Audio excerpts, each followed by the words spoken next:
Most blackjack players are bound to lose their money before the cards are even dealt, because common myths quietly tilt the edge back to the house. If you think the goal is to get as close to 21 as possible, or you're still assuming every dealer's hole card is a 10, you're already playing a losing game. I'm going to take on the most common blackjack misconceptions, including which betting systems do and don't work, in this video. Whether it's famous high-stakes blackjack players talking about needing to change the flow of the cards when the dealer's running hot, or the thought of if the dealer wins 3 hands in a row, you have to change tables, clearly dealers affect the game, right? Let's think about what dealers do. They have to follow a strict set of rules. If they have below a 17, they have to hit. If they have a 17 and higher, they have to stand. And they deal the cards in the order they were previously shuffled. They have no control over the order of the cards, and they make no playing decisions on their own. They simply deal the cards according to a strict set of procedures. Think of a blackjack dealer as a vending machine with randomly ordered snacks. You press the button or place your bet, and it drops whatever snack is next in line. It doesn't choose your snack, it just follows the order of items that were already loaded inside. Do dealers go on hot streaks? Sure, but it's like if many of the next 10 or 20 snacks are pickled eggs. No one wants that, and it feels personal, but it's just how the machine was randomly ordered. The dealer has no control over it. Maybe you share this wisdom with your friend and he says, okay, sure, maybe the dealer doesn't affect the game, but certainly the other players at the table do. If only the other players at the table would have played their hand right, we all would have won.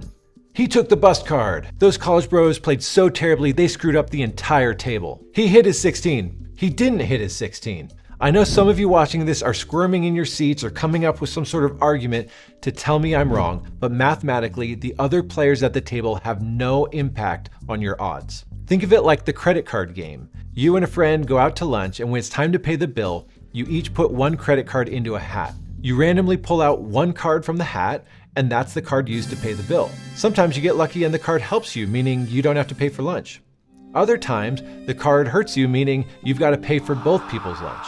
But over hundreds of lunches, the odds are going to even out. Sure, poor decisions by other players might hurt short-term outcomes, but they also might help short-term outcomes. The bottom line is, over the long haul, their decisions have no impact on the game. And people tend to have selective memory, remembering when other players' poor decisions hurt them and not the times their poor decisions actually helped them. We have an entire video on this, but the math and blackjack simulations prove this out. Other players have no impact on your wins and losses, or at least not the way that you're thinking about it. This is part of what makes blackjack so interesting and potentially exploitable. It's a very closed system. Unlike poker, where your edge is dependent on the skill of the other players at the table, or the stock market, where there are so many variables you can never know everything impacting it, blackjack has a very simple set of rules. The bottom line is the only thing impacting your edge is you. Well, not the only thing, but we'll get to that next. When describing blackjack, the most common way it's explained is the goal is to get as close to 21 as possible, possibly with the qualifier of without going over 21.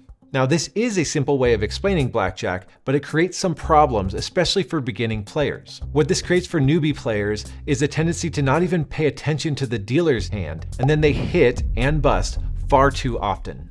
The actual goal is to beat the dealer's hand without going over 21. The biggest downside to blackjack is that if both the player and the dealer bust, the player still loses. So we ride a fine line between wanting to hit our hand to improve it or wanting to stay on a hand like a 13 through 16 against a dealer's 2 through 6. Sometimes the odds of busting aren't worth it when there's a chance the dealer might also bust. So the way I think of it is that we're actually trying to outlast the dealer in these situations. The good news is basic strategy, which is the optimal way to play blackjack, will help you navigate every single hand of blackjack, showing you perfectly how to play it. And one of the best things you can do is memorize basic strategy. Here's a QR code to download it for free.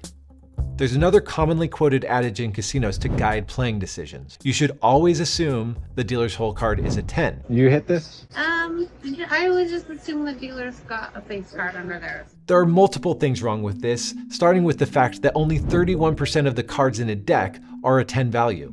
But beyond that, that would also mean that you should hit your 19 if the dealer has a 10 up. And that is a terrible idea. If you actually played like the dealer's hole card was a 10, you'd be playing with a 10% disadvantage. Again, just like the goal of blackjack misconception I just shared, the solution to this is learning basic strategy, which will cut the casino's edge to half of 1%. Basic strategy accounts for all possible outcomes of what the dealer's whole card could be or the next card's dealt could be, giving you the optimal way to play every single hand of blackjack. I don't want to make it sound like if you play your hands well, you'll win. Obviously, the game is designed to beat you. But not all blackjack games are built the same, so what should you look for in a blackjack table? One common sentiment is that you should play the single deck tables, like the way it was dealt in the good old days. And while single deck would be better than 2 or 4 or 6 or 8 decks if all things were the same, often things aren't all the same. For example, you'll struggle to find a single deck table where blackjacks pay 3-2. Instead, they've replaced it with an inferior 6-5 payout on blackjacks. And this small difference adds about 1.5% to the casino's edge. That's a massive amount when we're talking about blackjack edges. For example, let's say you go from 1 deck to 6 decks at a blackjack table with 3-2 payouts at both. The difference there in house edge is less than half of 1%. So you can see how badly that 6-5 payout affects the game. Sadly, greedy casinos have started to add this 6-5 payout to even 6 and 8 deck tables, but fortunately some casinos are realizing their mistake and rolling it back to 3-2 tables. Palms Casino Hotel is now paying 3-2 at all its blackjack tables. Before that, some tables paid only 6-5 for a blackjack. More important than the number of decks is the rules offered at the table. And one small rule like this 6-5 at blackjacks or pushing at a 22 is going to ruin a game.